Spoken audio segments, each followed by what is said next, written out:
Welcome to the Explainer. As we make our way through 2025, it's turning out to be a year just full of contradictions. So today, we're going to dive into some of the most surprising insights for the year, all based on the fantastic reporting and analysis from The Economist. Yep, everything you're about to hear comes straight from their World Ahead 2025 special issue.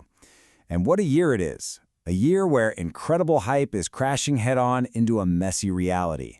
And where real progress is popping up in the last places you'd expect. All right, so let's get right into it. And we've got to start with maybe the biggest contradiction of all, the AI boom. This is the question, right? Is all this AI mania a bubble that's about to pop? Or is it really truly changing our world as we speak? Well, the thing is, the answer seems to be kind of both. So check this out. This really gets to the heart of the AI contradiction. You've got this insane financial mania. I mean, NVIDIA's market value shot past $3 trillion. But then you look at the real world. America's Census Bureau finds that only about 5% of businesses are actually using AI in their products or services. That is a huge gap, and you have to wonder, how long can that last? For all its digital magic, AI is slamming into some very real, very physical walls. Take power. The thirst for electricity is just staggering. The International Energy Agency thinks data centers could double their electricity use by 2026.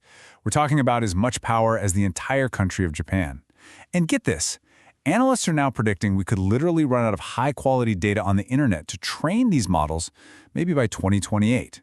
All of a sudden, this virtual revolution feels very, very dependent on physical stuff. And this whole theme of contradiction, well, it doesn't just stop with tech. It spills right over onto the world stage, and it's creating a really unstable environment for this year. That's a pretty heavy statement, isn't it? But according to The Economist's analysis, that's the stark reality we're looking at. The core of the problem? It's a world where America's power is being stretched super thin, at the exact same time that global threats are not just growing, but getting more and more connected. And all of that creates what The Economist calls a deterrence gap. It's dangerous. Think about it. America's military is spread thin, while you've got this sort of autocratic club of China, Russia, Iran, and North Korea working more closely together than ever. Throw in shaky alliances and a Europe that's pretty distracted by its own politics, and yeah, the world suddenly feels a whole lot less stable. Meanwhile, China's dealing with its own big paradox. Back home, its economy is really struggling. There's a property market in trouble, entrepreneurs are feeling down, and those U.S. tech restrictions are tight. But all that pressure is actually forcing a pretty wild outcome. Chinese companies are learning to innovate with less, and they're pushing aggressively into global markets. We're seeing EV factories popping up everywhere from Hungary to Thailand. Okay, but it's not all doom and gloom. Not at all. In fact, some of the most exciting stories about growth this year are coming from places you might not expect. Yeah, well, a lot of the big major economies are kind of struggling. The Economist analysis points to some real bright spots out there.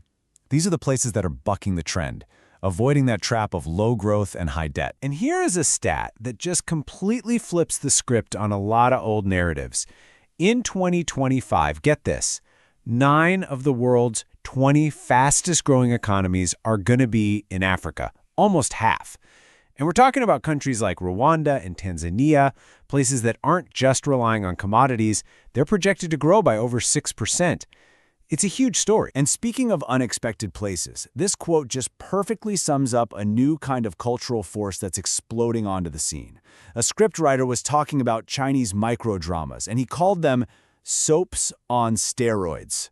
I love that. So what are they? Basically, they're these minute-long soap operas designed for your phone, and it is a full-blown phenomenon. In China alone, the market is on track to nearly triple in value by 2027. And now, it's going global.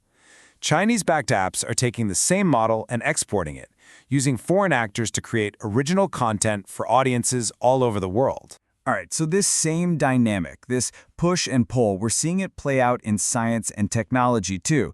You have these incredible breakthroughs on one hand, and they're fighting against some really big hurdles on the other. So for decades, there's been this really frustrating trend in medicine. Developing new drugs just keeps getting more and more expensive. It's a trend called Irum's Law. which, is Moore's Law spelled backwards. And it basically says that the cost to develop a new drug doubles roughly every 9 years. It's been a massive drag on innovation. But now, AI is getting ready to completely flip that script. It can literally dream up new molecules from scratch. It can crush months of tedious lab work down into just hours of computation. And here's the real game changer. It can help scientists make much smarter bets on which drugs are most likely to succeed, way before they get to those super expensive human trials. And the economic impact here is just mind-blowing. Think about it. By helping to weed out failures earlier, AI could save something like $450 million on the development of a single drug. That's incredible. And it's not just medicine. The breakthroughs are happening all over. 2025 is shaping up to be a huge year for personalized cancer vaccines using that same mRNA tech. We're seeing huge leaps in grid-scale energy storage, and I'm not just talking about batteries.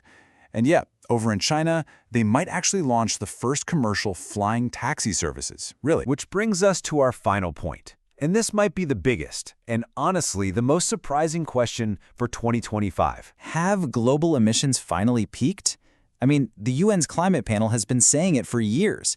To keep warming within the Paris Agreement limits, global emissions have to peak by 2025. So, have we hit that mark? Have we finally done it? If you look at this timeline, you can see that most of the rich countries, Britain, America, Japan, they peaked their emissions years, even decades ago. But the global number, the big one, has always hinged on China, right? The world's biggest emitter. Well, incredible new analysis suggests that China's emissions might have actually peaked back in 2023. And that's largely thanks to their absolutely massive investment and rollout of renewable energy. Yeah, we don't know for sure, not yet. There's always a lag in reporting this kind of global data. But what that means is that 2025, right now, this is the year we actually get the numbers. This is the year we find out if humanity has finally reached that historic turning point. So whether we're talking about AI hype or global tensions or the climate itself, 2025 really feels like a year of peaks, a year of transition. For so long, we've been focused on the climb.